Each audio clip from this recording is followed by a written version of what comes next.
Hello YouTube, this is BUB'S Comics coming at you with a quick comic haul. We've got a DC haul for you today, and we're brought to you today by Cave Woman and her little raptor friend, and G.I. Joe number 21, that's a big Storm Shadow issue, Ghost Rider number 1, first appearance in his own series, and of course Wolverine chilling in the chair. First off, we have... This is some more books that I picked up out of the dollar bin, with the exception of one from mycomicshop.com's Thanksgiving Blowout. So first up, we have Batgirl number 26, Joshua Middleton cover. And I can tell you right now, these Batgirl covers were the reason that I jumped all over this sale. When I saw these Batgirl covers, I was like, holy cow, I gotta buy those. I've been waiting in the wings on these Joshua Middleton covers. I've always liked them. I just, when I walk into the comic shop and I see $3.99 for a book, it hurts my heart, because I think, yeah, I could walk out of here with probably about 5 books, and that's $40 plus tax. And with that same $40, I could get a nice little key book or a minor key book, a classic book that I'll enjoy more, maybe even something I'll enjoy reading, because generally the modern books I can't find too much to read in the major titles anymore. So I'm always hoping that these books will end up in dollar bins, but I never really expect them to. But I tell you, I have renewed hope after finding these books in the dollar bin, because I just feel like now I can focus on doing what I've been doing, and that these books will come to me, and this is proof of that. So Batgirl number 26, Joshua Middleton goodness there. So classic. Look at those heavy chalk lines. It's like a charcoal drawing. Just beautiful. I just love that. So simple, so classic, so pretty. Nothing wrong with that. I gotta tell you, he's got my attention. Joshua Middleton, you have my attention. Okay, next we've got number 28.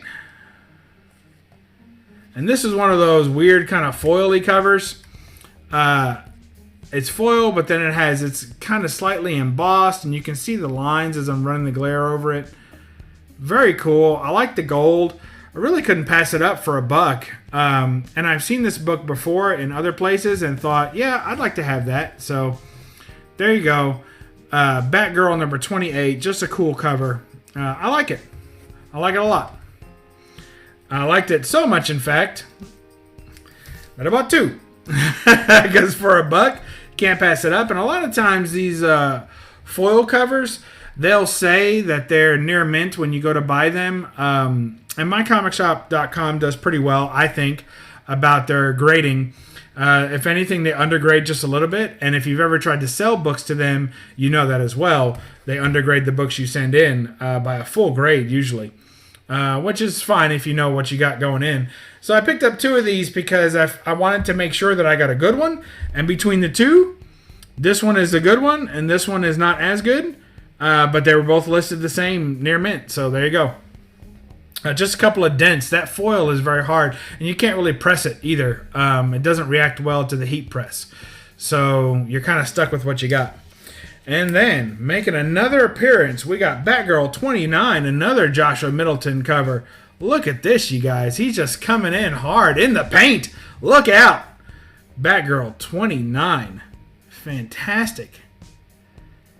I never noticed until I got it that it had that blood splatter at the bottom.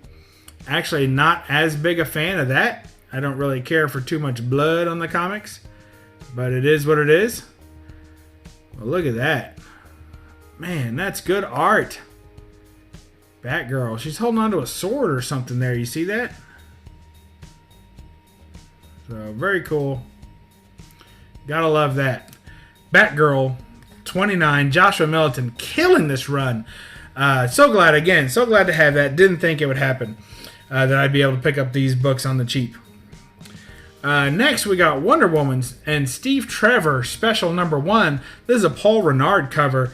I like Paul Renard, I have to say. You know, honestly, he puts me in the mind a little bit of Jenny Frison.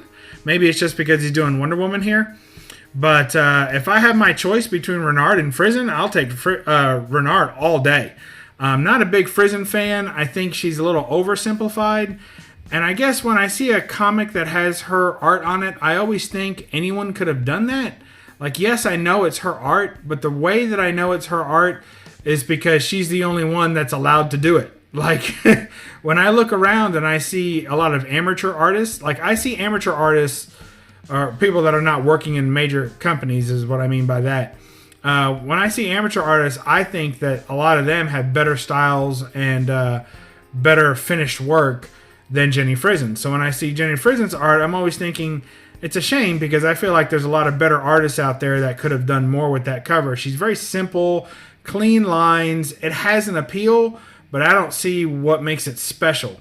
Paul Renard has that similar kind of thing going on, but he actually works a little bit better with lights and shadows. Jenny Frison, everything she does to me looks very flat. She doesn't work with light very much. And you know, I'm sure as soon as I say that, people will start pulling out books and say, oh, look at this book, look at that book. And I've ate my words before on other artists that I ended up enjoying later on. So maybe my Jenny Frison phase hasn't come yet. But that's enough about her since we're not even showing a book about her with her on it. So here's Paul Renard doing his Wonder Woman work. Fantastic job there. And last, I don't think least, but definitely last, we got Bombshells United #7. Now, this book was not in the dollar book craze, but because they had a deal where if you spent $10 or more, then they gave you a free book to choose from out of a list of better books, right? Better than, say, $5 books. So I wanted to hit that mark, and because I had some other books that when I went to go check out, they were missing because someone else had already picked them up, because they only have a limited supply of each book. So I took too long picking out my books, and so then I was a couple of dollars short, and I was trying to get a $20 total so I could get the 2 free books. So I ended up picking this book up. I had in my reserved shopping cart, non-active shopping cart, and because I just like it. So there's Batgirl, or Batwoman, I guess. And look at that. Batwoman holding a bat. But I want you to see that there. You see the bat on the tip of the bat? I think that's so cool. She got a nice firm grip on it. Very cool. Really like that cover. I can't help myself. I just think it's so cool. Batgirl holding a bat, or Batwoman holding a bat. And then looks like the guy in the back. I've not read this, but looks like the guy in the back is also the guy coming after her. So it looks like a Black Adam type character, or maybe Shazam or something, coming after her. So I think that's pretty cool. Probably Black Adam.